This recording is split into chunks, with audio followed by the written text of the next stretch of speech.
Hello friends, स्वागत है आप सबका आपके अपने YouTube channel is my investment में। वोडाफोन आइडिया का शेयर में ज़बरदस्त न्यूज़ फ्लो बना हुआ है। शेयर में भी ज़बरदस्त प्राइस मूवमेंट देखने को मिल रहा है जब से सुप्रीम कोर्ट ने इनको एजीआर के पेमेंट के लिए 10 साल का समय दे दिया है। फ्रेंड्स, कंपनी के जो बॉन्ड्स इशू हैं उनमें भी जो है काफ़ी हलचल देखने को मिल रही है। काफ़ी टाइम से उन बॉन्ड्स में कोई खरीदार नहीं था, वहाँ पर भी जो है कुछ ट्रेडिंग हुई है। फिलहाल जो बॉन्ड है वो 27% की यील्ड पर ट्रेड कर रहे हैं। फ्रेंड्स, जिस तरह से जो है कॉन्फिडेंस हाई रिस्क इन्वेस्टर्स का धीरे धीरे जो है वोडाफोन आइडिया के शेयर की तरफ लौट रहा है, उसके क्या मायने हैं, इस शेयर में अब नए इन्वेस्टर और एग्जिस्टिंग इन्वेस्टर की क्या रणनीति होनी चाहिए और किस तरह का मूव ये शेयर आने वाले टाइम में दे सकता है, इस बारे में डिटेल में हम इस वीडियो में बात करने वाले हैं। वीडियो को आप एंड तक ध्यान से देखिए।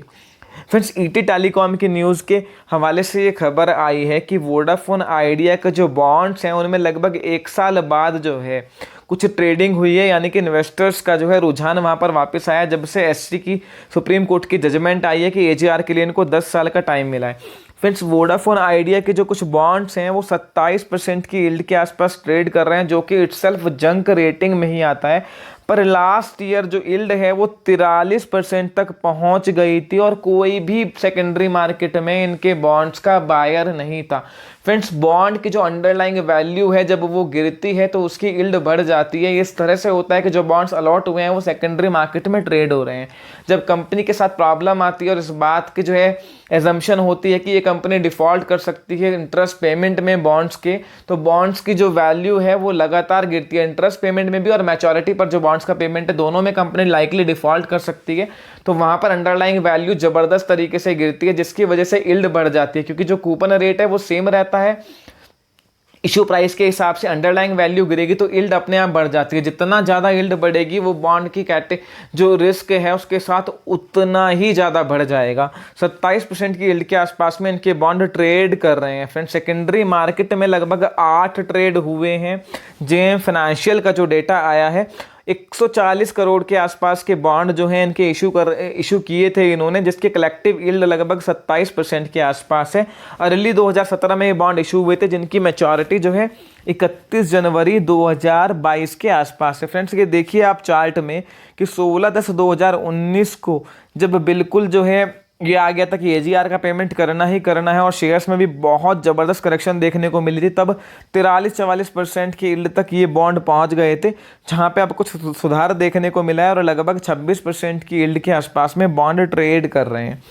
फ्रेंड्स, कंपनी का एक मेगा फंड रेजिंग प्लान है जो इन्होंने पीछे जो है डिस्क्लोज किया था, जहां पर डेट और इक्विटी मिक्स से 25,000 करोड़ के आसपास का फंड रेज करना चाहते हैं।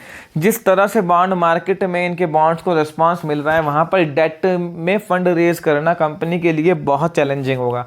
अगर ये एनसीडी इशू करते हैं और उनका कूपन रेट बहुत हाई रखते हैं तो वो इटसेल्फ जो है कंपनी के लिए काफ़ी निगेटिव हो जाएगा, क्योंकि इतने हाई इंटरेस्ट रेट पर जो है फंड उठाना, वो इंटरेस्ट कॉस्ट आगे इतनी ज़्यादा हो जाएगी, वो कंपनी के बैलेंस शीट को और ख़राब करेगी।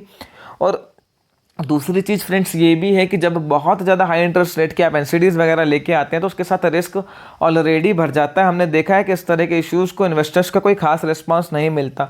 तो जितना ज़्यादा फंड ये इक्विटी से रेज करें उतना ही कंपनी के लिए जो है पॉजिटिव होगा। वोडाफोन आइडिया का फ्यूचर काफ़ी हद तक इस बात पर ही डिपेंड करता है कि कितनी इफेक्टिवली ये फंड रेज कर पाते हैं और टैरिफ को हाइक कर पाते हैं। फ्रेंड्स, हमने लास्ट एक वीडियो पोस्ट की थी जहां हमने भारती एयरटेल का रिव्यू किया था, तब भी हम ये बात कर रहे थे कि 3 प्लेयर में जियो की वैल्यूएशन के सामने भारती एयरटेल, जिसकी मार्केट कैपिटल 2.5 लाख करोड़ के आसपास है, वही बहुत ज़्यादा सस्ती और वेल प्लेस्ड है।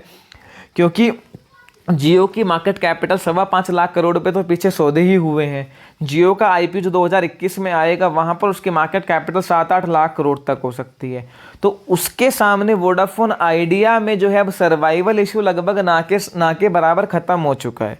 यहाँ पर कंपनी ने रीब्रांडिंग भी करी है। जिस तरह से फंड रेजिंग की बात हो रही है, हो सकता है कोई बड़ा इन्वेस्टर यहाँ पर आ जाए और रीरेटिंग हो जाए। तो Vodafone idea market capital 30,000 crore के आसपास है। 28-29 करोड़ इनके सब्सक्राइबर हैं। थ्रू अवे वैल्यूएशंस पे मिल रहा है और हर बैड न्यूज़ फिलहाल प्राइस में डिस्काउंटेड है।